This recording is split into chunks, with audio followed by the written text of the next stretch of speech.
27 haftalik уже dard boshlandi. 3,5 soat o'chirt kutib, bolnitsaga joylashdik 7-radomga. Ertalabdan turib, analizlar topshirish uchun yuz-qo'limni yuvib, tishlarimni yuvib, keyin ketdim. Birinchi UZI keyin уже tushundinglar.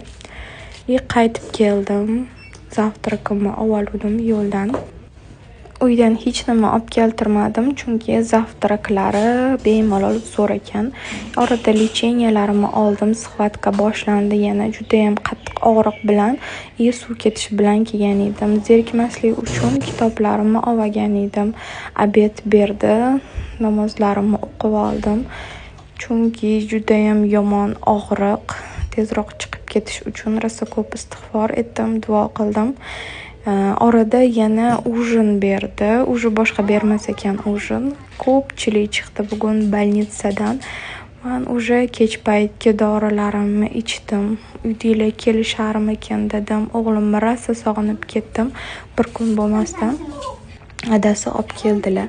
Muhammadiyazini, lekin uni men bilan umuman ishi yo'q. Unga faqat adasi ammasi kerak bo'ldi. Biz maza qilib gapirishib o'tirdik. Ammasi aylantirib keldi Muhammad Yasinni. Уже xayrlashdik. Narsalar olib berishibdi. Rahmat, baraka topishsin. Olib, rosa o'zi shirinlik xo'r bo'lib ketaman. Borgan sari nazokat shunaqa zo'r ovqat qilibdi, somsa, bulyonlar berib yoribdi.